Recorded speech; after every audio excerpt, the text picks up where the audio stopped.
जय हिंद दोस्तों, आप सभी का बहुत बहुत स्वागत है हमारे YouTube चैनल एसआर इंस्टीट्यूट में। तो दोस्तों एसएससी जीडी के एग्जाम चल रहे हैं और इसके अकॉर्डिंग हम देख रहे हैं बहुत ही इंपॉर्टेंट क्वेश्चन। तो चलिए देखते हैं हमारे पास फर्स्ट क्वेश्चन क्या दिया गया है। फर्स्ट क्वेश्चन क्या दिया गया है, सोडियम सल्फेट और बेरियम क्लोराइड की अभिक्रिया में बनने वाला सफेद अपक्षेप क्या होगा। किसकी अभिक्रिया हो रही है, सोडियम सल्फेट और किसकी अभिक्रिया हो रही है, बेरियम क्लोराइड की, बेरियम क्लोराइड की क्या हो रही है, अभिक्रिया हो रही है और इससे बनने वाला सफेद अपक्षेप क्या होगा। तो हमारा आंसर हो जाएगा बेरियम सल्फेट। क्या होगा, बेरियम सल्फेट। क्या हो जाएगा, बेरियम सल्फेट। ठीक है, BaSO4, BaSO4 अकार्बनिक यौगिक है। कैसा यौगिक है वो भी याद रखिए, अकार्बनिक यौगिक है। ठीक है, अकार्बनिक यौगिक है। क्वेश्चन क्या था, सोडियम सल्फेट और बेरियम क्लोराइड की अभिक्रिया में बनने वाला सफेद अपक्षेप क्या होगा। तो हमारा आंसर हो जाएगा बेरियम सल्फेट। ठीक है, BaSO4 अकार्बनिक यौगिक है। कैसे यौगिक है, अकार्बनिक यौगिक है। चलिए अगला क्वेश्चन देखते हैं। नेक्स्ट क्वेश्चन क्या दिया गया है, भारत में केरल राज्य के आधिकारिक पेड़ के रूप में कौन सा पेड़ मान्यता प्राप्त है। किस पेड़ को मान्यता प्राप्त है। तो हमारा आंसर हो जाएगा नारियल। किस पेड़ को है, नारियल के पेड़ को। ठीक है, अगर हम केरल की बात करें कि केरल में क्या क्या चीज इंपॉर्टेंट है जो आप लोगों के एग्जाम में आ सकती है। सबसे पहले तो केरल की राजधानी, क्या, केरल की राजधानी क्या है, तिरुवनंतपुरम। तिरुवनंतपुरम क्या है, केरल की राजधानी है। ठीक है, क्या है, केरल की राजधानी है। केरल की भाषा का नाम याद रखिए, मलयालम। क्या है ये, केरल की भाषा है। ठीक है, यहाँ के लोक नृत्य की नाम में याद रखिए, केरल में जो लोक नृत्य होता है। ठीक है, जो कई बार एग्जाम में पूछा जाता है कि केरल में कौन सा लोक नृत्य होता है, कौन सा त्योहार होता है। तो कौन सा त्योहार होता है, ओणम। कौन सा त्योहार होता है, ओणम। कहाँ का त्योहार है ये, केरल राज्य का क्या है ये त्योहार है। ठीक है, केरल का जो वृक्ष है नारियल, कौन सा वृक्ष है, नारियल, जिसे कल्पवृक्ष कहा जाता है। क्या कहा जाता है, कल्पवृक्ष कहा जाता है। अगर आपसे क्वेश्चन पूछे कि कल्पवृक्ष किसे कहा जाता है तो किसे कहा जाता है, नारियल को। ठीक है, जो कहाँ का है, भारत में केरल राज्य के आधिकारिक पेड़ के रूप में कौन सा पेड़ मान्यता प्राप्त है। तो हमारा आंसर हो जाएगा नारियल। क्या, नारियल। केरल में और क्या इंपॉर्टेंट है, केरल के जैसे क्या हो गए सीएम पिनाराई विजयन, पिनाराई विजयन क्या है, केरल के मुख्यमंत्री है। अगर हम राज्यपाल की बात करें, राज्यपाल राजेंद्र आलेलकर, राजेंद्र आलेलकर क्या है, यहाँ के राज्यपाल है। ठीक है, चलिए अगला क्वेश्चन देखते हैं। नेक्स्ट क्वेश्चन क्या दिया गया हमारे पास, खालिस्तान के पास भारत में बैंक नोट जारी करने का एकमात्र अधिकार है। किस बैंक के पास भारत में बैंक नोट जारी करने का अधिकार है। तो हमारा आंसर हो जाएगा भारतीय रिजर्व बैंक। क्या हो जाएगा हमारा आंसर, भारतीय रिजर्व बैंक। ठीक है, RBI भारत की क्या है, केंद्रीय बैंक है।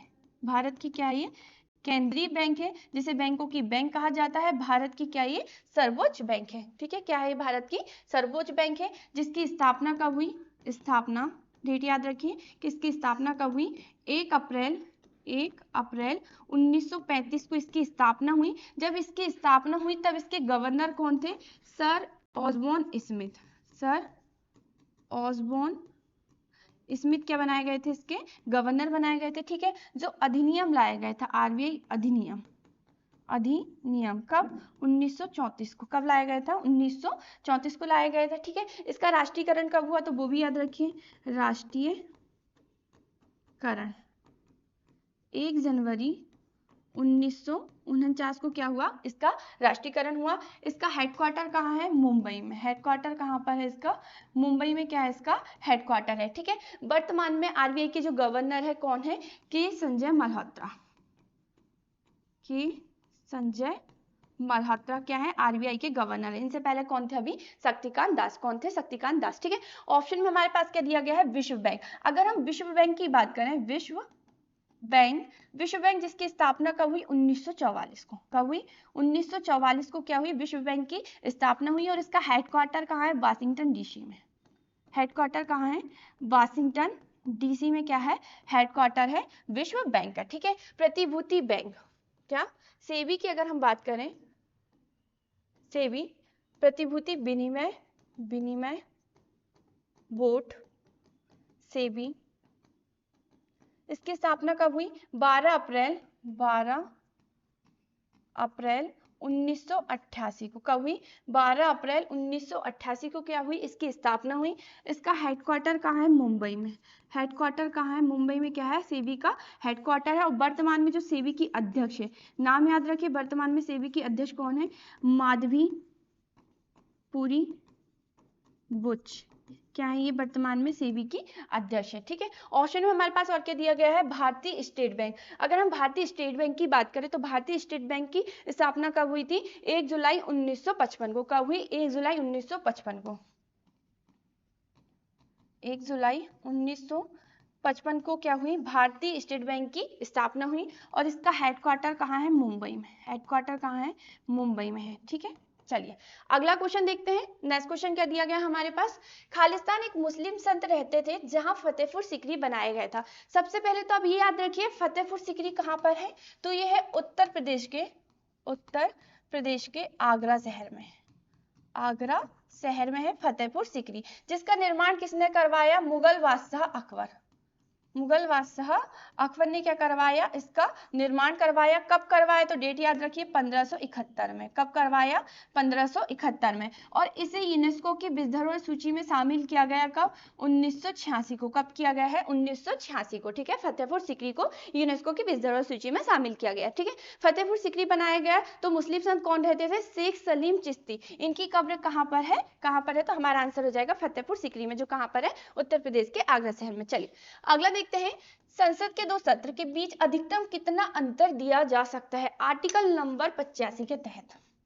आर्टिकल नंबर 85 के तहत संसद का जो सत्र चलता है, इसके बीच अधिकतम कितना अंतर दिया जा सकता है? तो 6 महीने।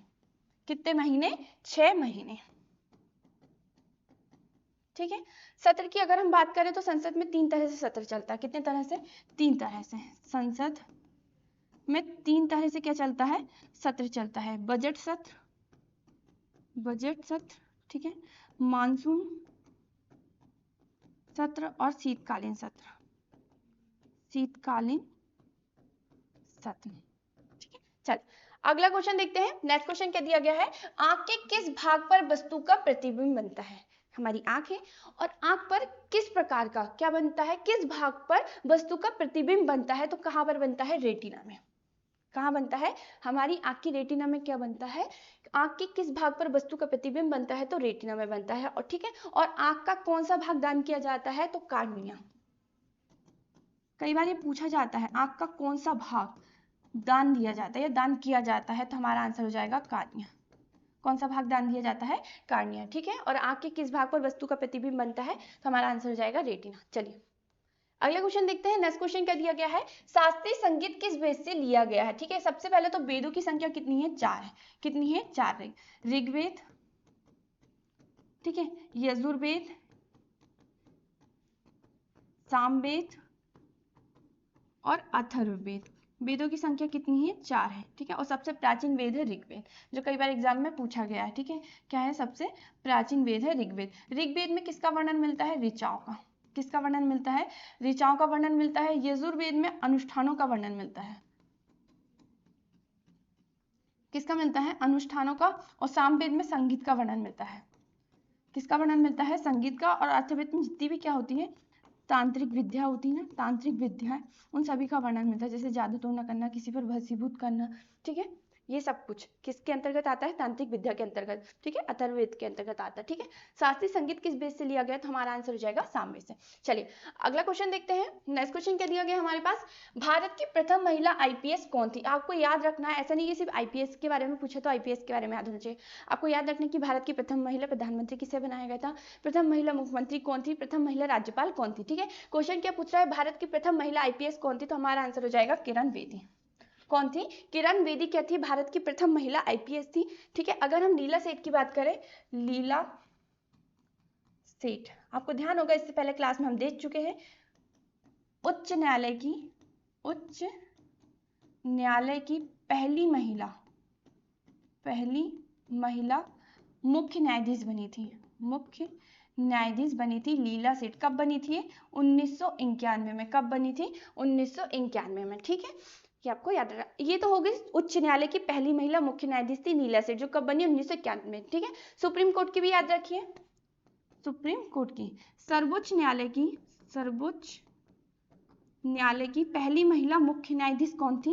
फातिमा बीबी। फातिमा बीबी। ठीक है, फातिमा बीबी। ठीक है, भारत की प्रथम महिला आईपीएस कौन थी? किरण बेदी। ठीक है, भारत की प्रथम महिला राज्यपाल का नाम भी याद रखिए। भारत की प्रथम महिला राज्यपाल कौन थी? सरोजनी नायडू। कौन थी? सरोजनी नायडू। ठीक है, भारत की प्रथम महिला क्या थी? राज्यपाल थी। अगर हम भारत की प्रथम महिला प्रधानमंत्री की बात करें, भारत की प्रथम महिला क्या? प्रधानमंत्री कौन थी? इंदिरा गांधी। कौन थी? इंदिरा गांधी। ठीक है, आपको ये भी याद रखना है, भारत की प्रथम महिला प्रधानमंत्री कौन थी? इंदिरा गांधी। अगर हम भारत की प्रथम महिला मुख्यमंत्री की बात करें, किसकी बात करें? मुख्यमंत्री की अगर हम बात करें तो कौन थी? सुचेता कृपलानी। कौन थी? सुचेता कृपलानी।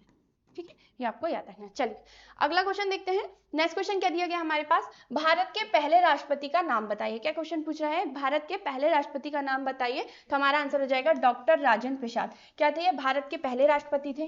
क्या थे ये? भारत के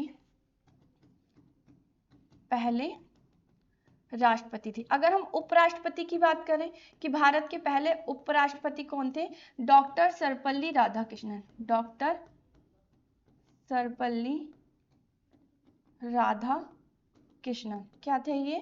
क्या थे ये? डॉक्टर सर्वपल्ली राधाकृष्णन क्या थे? भारत के प्रथम क्या थे? उपराष्ट्रपति थे। ठीक है, और डॉक्टर सर्वपल्ली राधाकृष्णन आपको याद होगा को भारत रत्न से सम्मानित किया गया है। कब दिया गया है इन्हें भारत रत्न? 1954 को, 1954 में इन्हें भारत रत्न से सम्मानित किया गया है डॉक्टर सर्वपल्ली राधाकृष्णन को। ठीक है, डॉक्टर एपीजे अब्दुल कलाम, जिन्हें मिसाइल मैन के नाम से जाना जाता है। ठीक है, डॉक्टर एपीजे अब्दुल कलाम जो भारत के राष्ट्रपति कब बने? 11वें राष्ट्रपति थे। भारत के कौन से नंबर के राष्ट्रपति थे? 11वें राष्ट्रपति थे। ठीक है, और भारत के तीसरे राष्ट्रपति थे डॉक्टर जाकिर हुसैन। भारत के तीसरे राष्ट्रपति थे। ठीक है, डॉक्टर जाकिर हुसैन। क्वेश्चन कहता है भारत के पहले राष्ट्रपति का नाम बताइए। तो हमारा आंसर हो जाएगा डॉक्टर राजेंद्र प्रसाद। चलिए अगला क्वेश्चन देखते हैं। नेक्स्ट क्वेश्चन क्या दिया गया है? निम्नलिखित में से कौन सा लोक नृत्य मध्य प्रदेश राज्य से संबंधित नहीं है? चार ऑप्शन दिए हैं, फूलपति, लाहो, जवारा, मटकी। ठीक है, क्या बोल रहा है? मध्य प्रदेश राज्य से संबंधित नहीं है। लाहो मध्य प्रदेश राज्य का नहीं है। कहाँ का नहीं है? मध्य प्रदेश राज्य का नहीं है। ये कहाँ का है? मेघालय राज्य का है। कहाँ का है ये? मेघालय राज्य का है। ठीक है, मेघालय राज्य का लोक नृत्य है। ठीक है, फूलपति ये कहाँ का है? मध्य प्रदेश का है। जवारा भी कहाँ का है? मध्य प्रदेश का है। और मटकी भी कहाँ का है? मध्य प्रदेश का है। चलिए अगला क्वेश्चन देखते हैं। नेक्स्ट क्वेश्चन क्या दिया गया है? उकाई बांध किस नदी पर बना है? क्या क्वेश्चन पूछ रहा है? उकाई बांध किस नदी पर बना है? तो ये बना है ताप्ती नदी पर। किस नदी पर बना है? ताप्ती नदी पर। ताप्ती नदी जिसका उद्गम कहाँ से होता है? बैतूल के मुल्ताई से। बैतूल के मुल्ताई से क्या होता है? ताप्ती नदी का उद्गम होता है। और इसकी लंबाई कितनी है? तो लंबाई याद रखिए 724 किलोमीटर। 724 किलोमीटर क्या है इसकी लंबाई है। और इसका संगम कहाँ होता है? संगम भी याद रखिए कहाँ होता है? खंबात की खाड़ी। खंबात की खाड़ी गुजरात। कहाँ होता है? खंबात की खाड़ी गुजरात में क्या होता है? इसका संगम होता है ताप्ती नदी का। ठीक है, ताप्ती नदी की सहायक नदी याद रखिए, सहायक नदी। कई बार एग्जाम में पूछा जाता है और एमपीपीएससी के एग्जाम में पूछी गई थी कि ताप्ती नदी की सहायक नदी कौन सी होती है। ठीक है, तो कौन सी होती है? पूर्णा नदी। एक और नदी का नाम याद रखिए, गिरना नदी। कौन सी नदी? गिरना नदी। ठीक है, उकाई बांध किस नदी पर बना है? तो कहाँ पर बना है? ताप्ती नदी पर। उकाई बांध जो कहाँ पर है? गुजरात राज्य में है। किस राज्य में है ये? गुजरात राज्य में है। ठीक है, ऑप्शन में हमारे पास क्या दिया गया है? नर्मदा नदी। अगर हम नर्मदा नदी की बात करें तो नर्मदा नदी का उद्गम कहाँ से होता है?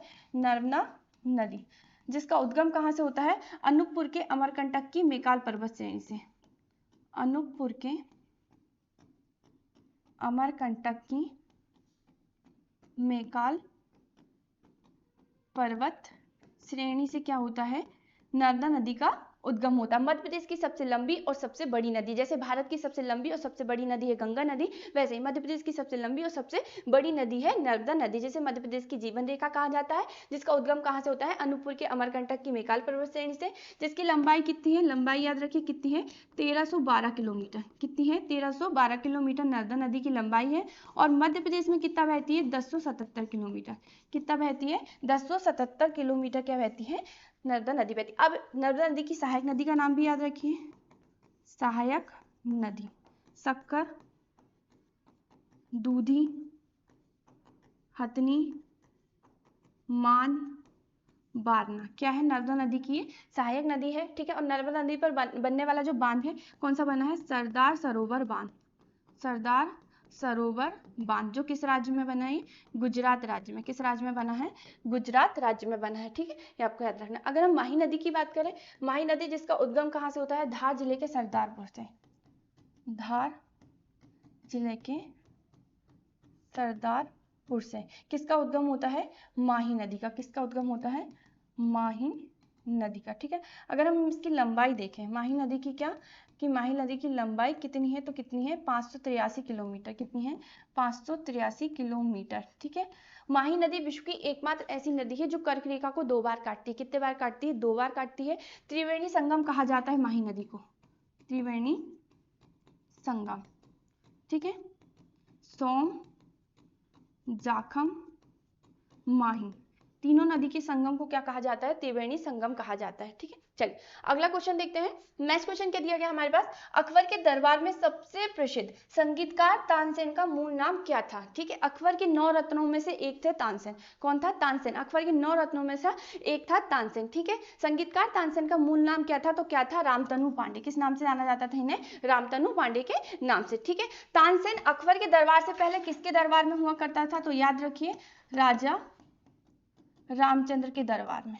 किसके दरबार में, राजा रामचंद्र के दरबार में हुआ करता है, ठीक है। तानसेन जिसका मकबरा कहाँ पर है, ग्वालियर में। ग्वालियर में क्या है, तानसेन का मकबरा, जो कई बार एग्जाम में पूछा जाता है कि तानसेन का मकबरा कहाँ है, तो कहाँ पर है, ग्वालियर में, ठीक है। कौन सा परमाणु ऊर्जा संयंत्र कर्नाटक राज्य में स्थित है, क्या क्वेश्चन पूछ रहा है, कौन सा परमाणु ऊर्जा संयंत्र कर्नाटक राज्य में स्थित है, तो हमारा आंसर हो जाएगा केगा परमाणु ऊर्जा संयंत्र, जो किस राज्य में है, कर्नाटक राज्य में। किस राज्य में है, कर्नाटक राज्य में। ऑप्शन में हमारे पास क्या दिया गया है, नरोना परमाणु ऊर्जा संयंत्र। अगर हम इसकी बात करें तो ये कहां पर है, उत्तर प्रदेश के बुलंदशहर जिले के नरोना में, ठीक है। कहां पर है, उत्तर प्रदेश के बुलंदशहर जिले के नरोना में है। कौन सा परमाणु ऊर्जा संयंत्र, नरोना परमाणु ऊर्जा संयंत्र, ठीक है। ऑप्शन में हमारे पास क्या दिया गया है, रावत भाटा ऊर्जा संयंत्र। अगर हम इसकी बात करें तो ये कहां पर है, इसकी ये भी याद रखिए कहां पर है, ये राजस्थान के चित्तौड़गढ़ जिले में, चित्तौड़गढ़ जिले में, ठीक है। चित्तौड़गढ़ जिले में कहां पर है, कहां पर है, रावत भाटा ऊर्जा संयंत्र कहां पर है, राजस्थान के चित्तौड़गढ़ जिले में है, ठीक है। ऑप्शन में हमारे पास और क्या दिया गया है, कुंडनकुलम परमाणु संयंत्र, जो कहां पर है, तमिलनाडु राज्य में है। किस राज्य में, ये तमिलनाडु राज्य में है। चलिए अगला क्वेश्चन देखते हैं। नेक्स्ट क्वेश्चन क्या दिया गया हमारे पास, बाबर ने तुजुक ए बाबरी की रचना किस भाषा में की थी। बाबर ने किसकी रचना की, तुजुक ए बाबरी की रचना की, किस भाषा में की, तुर्की भाषा में। किस भाषा में की, तुर्की भाषा में, ठीक है। मुगल वंश का संस्थापक कौन था, बाबर। कौन था, बाबर, जो कब से कब तक रहा, 1526 से लेकर 1530 तक। कब तक रहा, 1526 से लेकर 1530 तक क्या रहा है, बाबर का शासनकाल रहा है। चलिए अगला क्वेश्चन देखते हैं। नेक्स्ट क्वेश्चन क्या दिया गया है, भारत का संविधान बनने में कितना समय लगा था। भारत का संविधान बनकर कब तैयार हुआ, सबसे पहले तो आप ये डेट याद रखिए, 26 नवंबर 1949 को क्या बना, भारत का संविधान बनकर तैयार हुआ था। लागू कब किया गया, 26 जनवरी 1950 को इसे क्या किया गया था, लागू किया गया था। और इसको बनने में कितना समय लगा था, 2 वर्ष 11 माह 18 दिन। कितना वर्ष लगा था, 2 वर्ष 11 माह 18 दिन, ठीक है, इतना समय लगा था भारत का संविधान बनने में। चलिए अगला क्वेश्चन देखते हैं। नेक्स्ट क्वेश्चन क्या दिया गया हमारे पास, भाषा के आधार पर पहला राज्य किसे बनाया गया था। तो हमारे पास ऑप्शन क्या दिया गया, मध्य प्रदेश, महाराष्ट्र, केरल, आंध्र प्रदेश। भाषा के आधार पर पहला राज्य किसे बनाया गया था, तो हमारा आंसर हो जाएगा आंध्र प्रदेश। किसे बनाया गया था, आंध्र प्रदेश। भाषा के आधार पर बनने वाला पहला राज्य था आंध्र प्रदेश, जो कब बनाया गया, आंध्र प्रदेश 1 अक्टूबर 1953 को। कब बना ये, 1 अक्टूबर 1953 को बना, ठीक है। किससे अलग कर बना, तो वो भी याद रखिए, मद्रास राज्य से। किस राज्य से अलग कर बनाया गया था, इसे मद्रास राज्य से अलग कर बनाया गया था 1 अक्टूबर 1953 को। भाषा के आधार पर बनने वाला पहला राज्य था आंध्र प्रदेश। चलिए नेक्स्ट क्वेश्चन देखते हैं। अगला क्वेश्चन क्या दिया गया हमारे पास, भारतीय संविधान के अनुसार देश का प्रथम नागरिक कौन होता है। क्या क्वेश्चन पूछ रहा है, भारतीय संविधान के अनुसार देश का प्रथम नागरिक कौन होता है, तो कौन होता है, राष्ट्रपति, जो राष्ट्र का क्या होता है, प्रमुख होता है, ठीक है। चलिए अगला क्वेश्चन देखते हैं। नेक्स्ट क्वेश्चन क्या दिया गया है, पुरुष की नसबंदी को क्या कहा जाता है। साइंस का बहुत ही इंपॉर्टेंट क्वेश्चन है। क्या क्वेश्चन पूछ रहा है, पुरुष की नसबंदी को क्या कहा जाता है। क्या कहा जाता है, वैसेक्टॉमी। क्या कहा जाता है, वैसेक्टॉमी। अगर हम महिला की बात करें कि महिला की नसबंदी को क्या कहा जाता है, तो क्या कहा जाता है, ट्यूबेक्टॉमी। क्या कहा जाता है, ट्यूबेक्टॉमी। चलिए अगला क्वेश्चन देखते हैं। अगला क्वेश्चन क्या दिया गया है, मनुष्य की आंखों से आंसू आना कौन सी ग्रंथि का स्त्रावण है। तो हमारा आंसर हो जाएगा लैक्रीमल। किस ग्रंथि का है, लैक्रीमल। मनुष्य की आंखों से आंसू आना किस ग्रंथि का स्त्रावण है, तो हमारा आंसर हो जाएगा लैक्रीमल। चलिए अगला देखते हैं। नेक्स्ट क्वेश्चन क्या दिया गया है, द इनहेरिटेंस ऑफ लॉस पुस्तक के लेखक कौन है। तो कौन है, किरण देसाई। कौन है, किरण देसाई। और ये पुस्तक कब प्रकाशित की गई, 2006 में। कब प्रकाशित हुई थी, 2006 में। चलिए अगला क्वेश्चन देखते हैं। किसी भी लोकतांत्रिक देश में कानून बनाने का अंतिम अधिकार खालिस्तान के पास होता है। किसके पास होता है, लोकतांत्रिक देश में कानून बनाने का अंतिम अधिकार तो किसके पास होता है, संसद के पास। किसके पास होता है, संसद के पास, ठीक है। संसद जिसका वर्णन कहाँ मिलता है, संविधान में आर्टिकल नंबर 79 में। किसमें मिलता है, आर्टिकल नंबर 79 में। संसद के कितने सदन होते हैं, 2 सदन, लोकसभा और राज्यसभा। लोकसभा और राज्यसभा, ठीक है। लोकसभा जिसका वर्णन संविधान में कहाँ मिलता है, आर्टिकल नंबर 81 में। किसमें मिलता है, आर्टिकल नंबर 81 में। और राज्यसभा का वर्णन कहाँ मिलता है, आर्टिकल नंबर 80 में, ठीक है। राज्यसभा कैसा सदन होता है, ये उच्च सदन होता है। कैसा सदन होता है, उच्च सदन होता है। और लोकसभा जो होती है कैसा सदन होता है, निचला सदन होता है। कैसा सदन होता है, निचला सदन होता है। राज्यसभा को कभी भी विघटित, कभी भी भंग नहीं किया जा सकता, लेकिन लोकसभा को कभी भी विघटित, कभी भी भंग किया जा सकता है। इसका जो कार्यकाल होता है कितने वर्ष का होता है, 5 वर्ष का। कितने वर्ष का होता है, 5 वर्ष का, ठीक है। संसद में, संसद के कितने सदन, 2 सदन, लोकसभा राज्यसभा। लेकिन जो मैन होता है कौन होता है, राष्ट्रपति। मैन कौन होता है, राष्ट्रपति, जो राष्ट्र का प्रमुख होता है, लेकिन ये नाम मात्र का शासक होता है, ठीक है। वास्तविक शक्ति किसके पास होती है, प्रधानमंत्री के पास। जैसे क्या होता है, विधानमंडल होता है, विधानमंडल के कितने सदन होते हैं, 2 सदन, विधानसभा और विधान परिषद। मैन कौन होता है, राज्यपाल। वैसे संसद के कितने सदन होते हैं, 2 सदन, लोकसभा और राज्यसभा। मैन कौन होता है, राष्ट्रपति। चलिए अगला क्वेश्चन देखते हैं।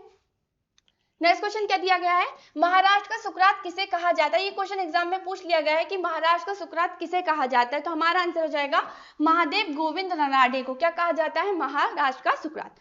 चलिए अगला क्वेश्चन देखते हैं। नेक्स्ट क्वेश्चन क्या दिया गया है, भारतीय संविधान का अनुच्छेद 338 किससे संबंधित है। 338 किससे संबंधित है, राष्ट्रीय अनुसूचित जाति आयोग से। किससे संबंधित है, राष्ट्रीय अनुसूचित जाति आयोग से, ठीक है।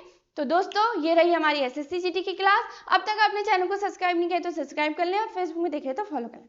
जय हिंद, जय भारत।